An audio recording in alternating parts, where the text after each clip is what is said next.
Yeah, I believe Indians for the most part are very peaceful people, right? It it's not true. In the West, yes, they are peaceful people.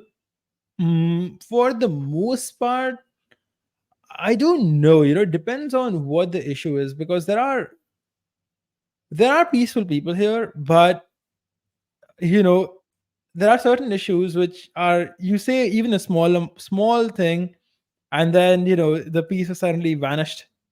And how dare you say that about our religion, or how dare you say that about our community, or what have you. So I'm not fully convinced. I would say that the reasons for violence are different.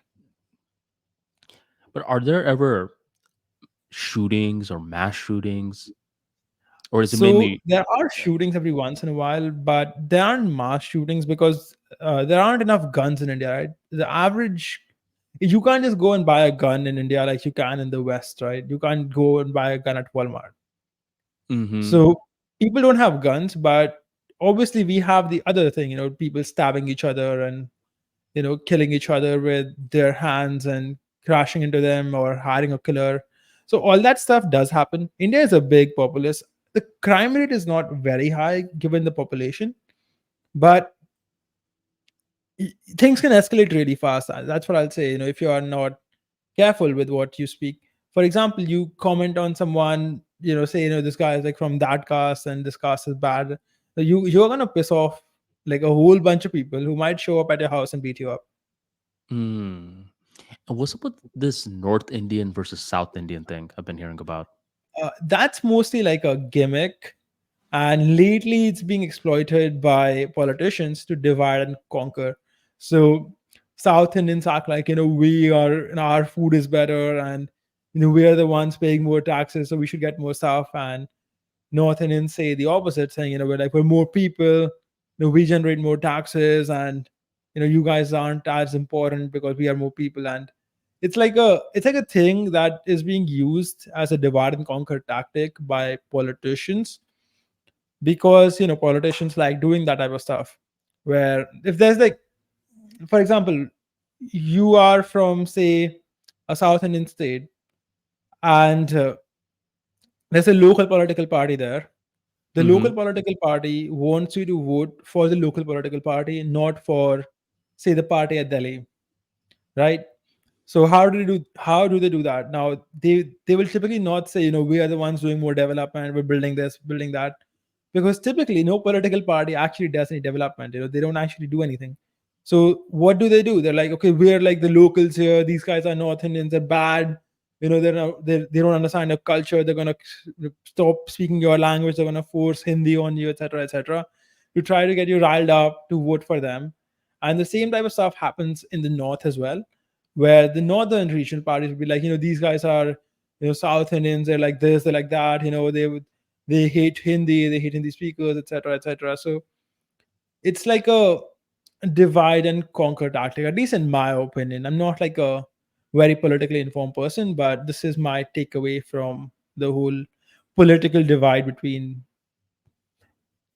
South and North India. I would say it's the same with everything. In India there's a religion divide, Mm-hmm. mostly political, in my opinion, where who benefits from this stuff, right? Like the The average guy on the street politicians. doesn't benefit from this stuff. Only the politicians do. So that's my Mm-hmm. take Right on it. before the election time too.